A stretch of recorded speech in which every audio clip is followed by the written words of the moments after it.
And most people began to realize, in fact, even Rick Sneeders at Cisco did some research years ago when he was the president of Cisco Corporation, because they use a lot of trucking, etc., and he was concerned about that. And what they found was in their research that if 50 farmers each put their produce in their own vehicle and take it to a farmer's market 50 miles away, that's actually a bigger ecological footprint than if you have an 18-wheeler bringing it from California to New York. And people began to understand that the distance that food travels, while it has some negative aspects to it, is not the big issue.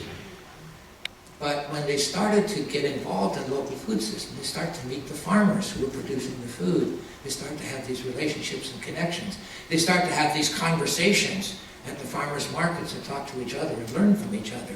And suddenly they become a group of food citizens instead of just eat-it pacifists.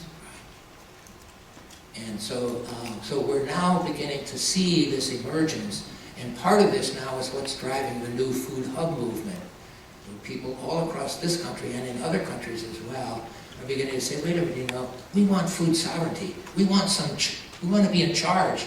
We want to know the kind of foods that we want to know that we have food security in our own communities in the future. And so they're starting to develop. This is in the very early stages of the beginning, but it's the beginning, I think, of a new revolution where people in their own communities, and they're developing these relationships with farmers.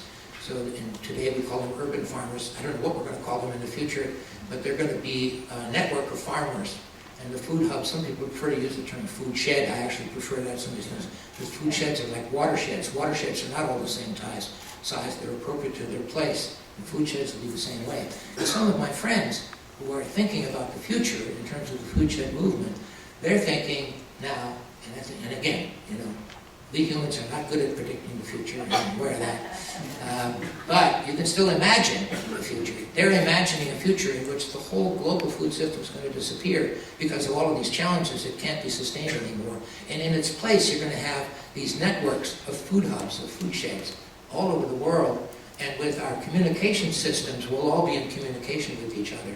So a food shed in North Dakota, which is going to still want to drink some coffee, they're going to be in with Facebook and Twitter and whatever else.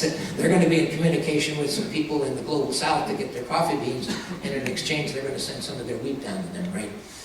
But the heart of the food system